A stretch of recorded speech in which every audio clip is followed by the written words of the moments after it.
Today, we're going to be talking about free speech, which is, of course, so important when we're talking about public speaking. This is probably one of my most difficult lectures I give all semester, and I always find it interesting that every class has their own take on it. Hopefully, at this point in time, you have already watched Itchy and Scratchy versus Marge. If you haven't, go ahead and pause this and watch an episode of The Simpsons. It's a great episode. Hopefully, you'll enjoy it. We're also going to be talking about the First Amendment, free speech and public speakers, and then limitations to free speech. So, as I said, if you haven't already watched it, go ahead and pause the video and watch this now. If you already have watched the video, excellent.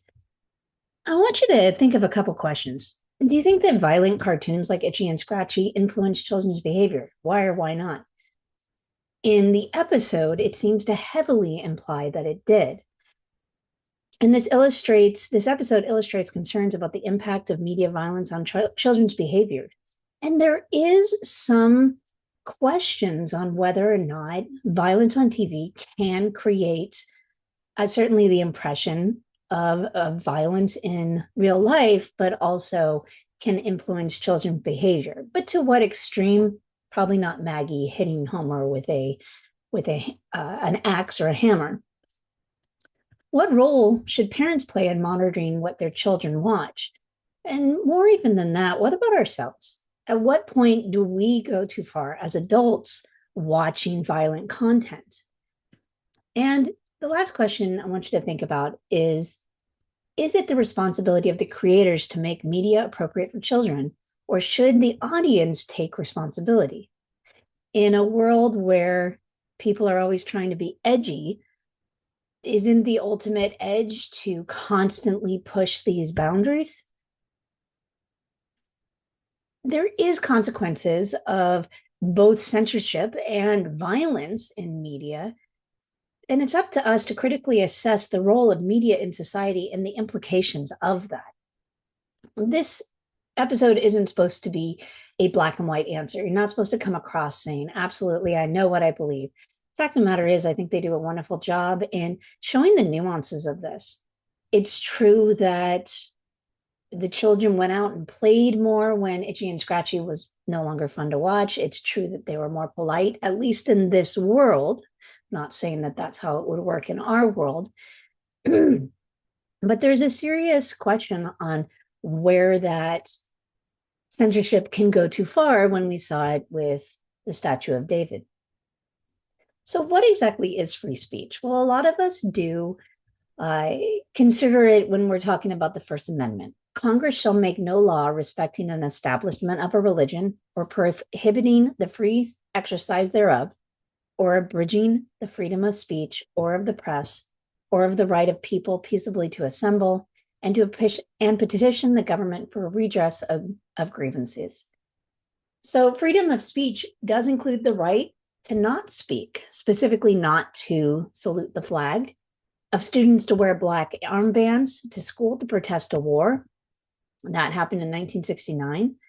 To use certain offensive words and phrases to convey political messages, to contribute money under certain circumstances to political campaigns, although ever since Citizens United, we've seen a change in that, to advertise commercial products and professional services, to engage in symbolic speech, such as burning the flag in protest. Well, what does this free speech allow us to do as the speaker? Well, it allows us to address ideas that perhaps had never been addressed before.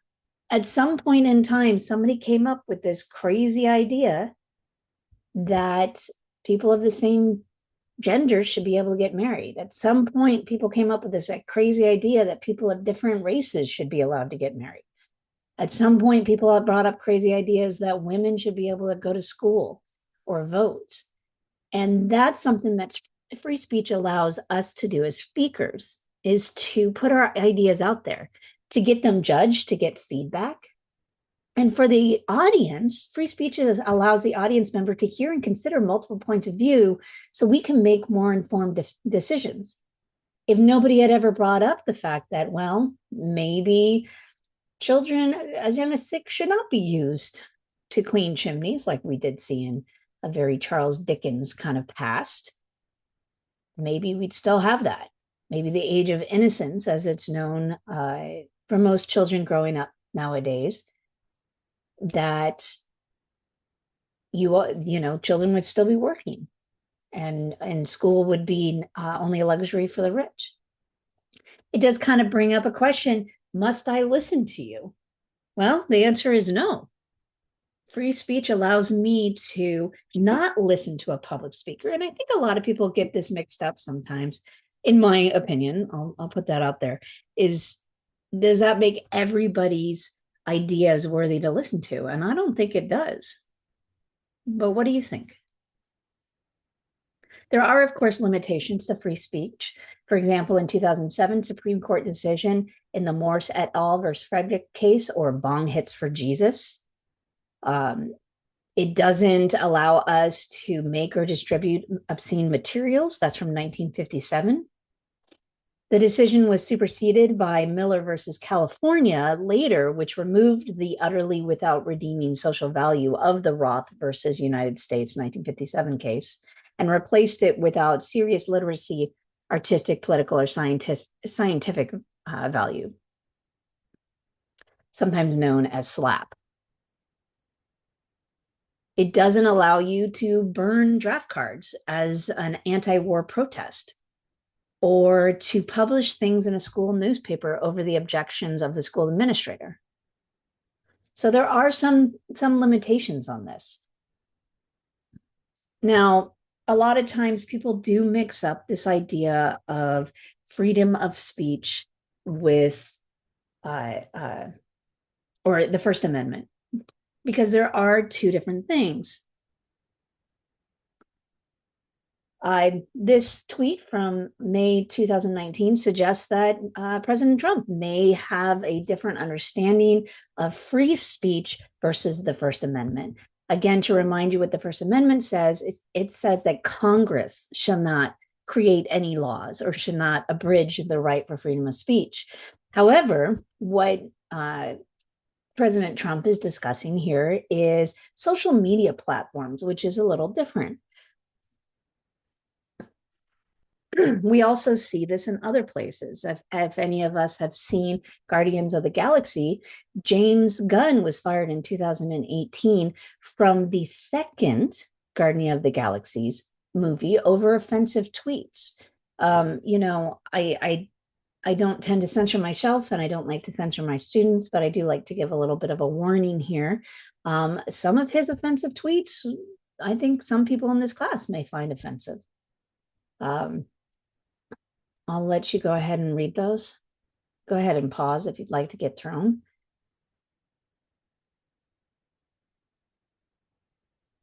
This is what freedom of speech is. It's uncomfortable sometimes. It's jokes that make you a little cringy. I also like to point out that this is probably a great example of card stacking. I've given you the impression that James Gunn, this is the only thing he ever put out on Twitter. However, I am not on Twitter anymore, but I'm certain that's not true. He was eventually reinstated to the series when his coworkers, the actors, demanded that Disney reinstate him, and he was. There's other questions, like your personal images. Who owns your photos? There are a lot of questions on that. Sometimes when you put images up on Instagram or Facebook, at least for a while, I know that you had to check that box that said they're no longer owned by you, but they're owned by Facebook. There was a website called Is Anyone Up? Hunter Moore, where he actually encouraged people to put up inappropriate is the best word I can come up with, or revenge porn of people's previous relationships, along with their social media and sometimes personal name, number, and work information, in order to create a systematic harassment. And some free speech advocates object to revenge porn laws under the First Amendment. Right now, it is illegal for your previous significant other to send out your personal images as a way to shame you or a way to hurt you. However, some free speech advocates do say that this is against the First Amendment.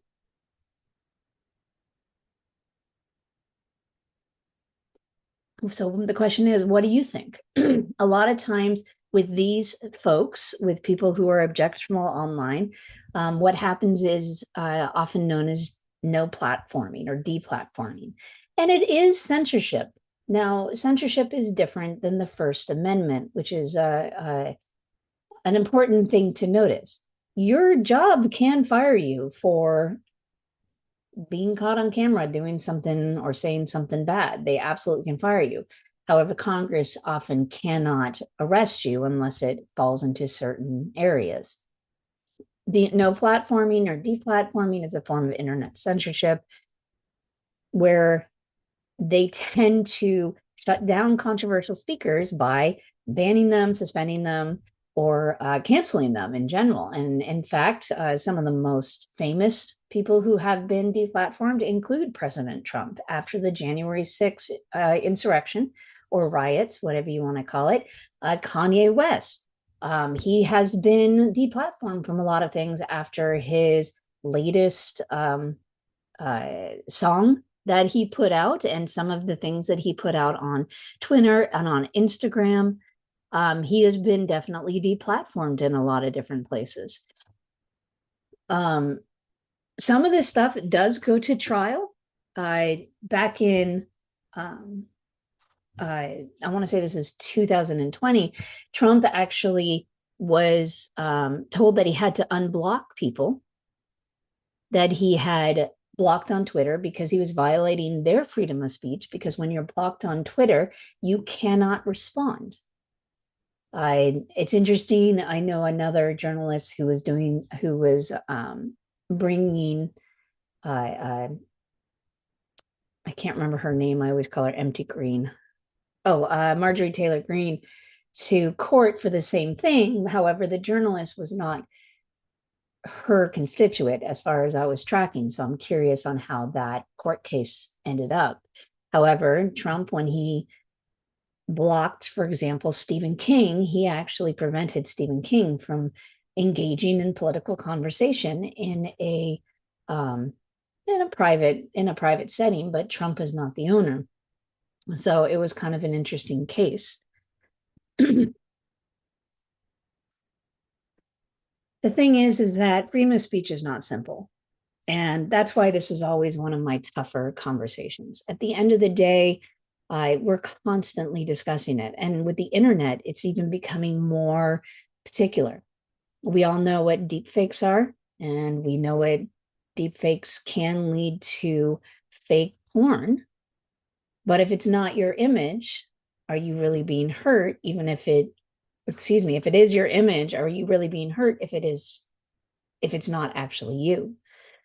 These things have to be considered and discussed and decided on as a society if we're going to uh, have a better understanding of free speech.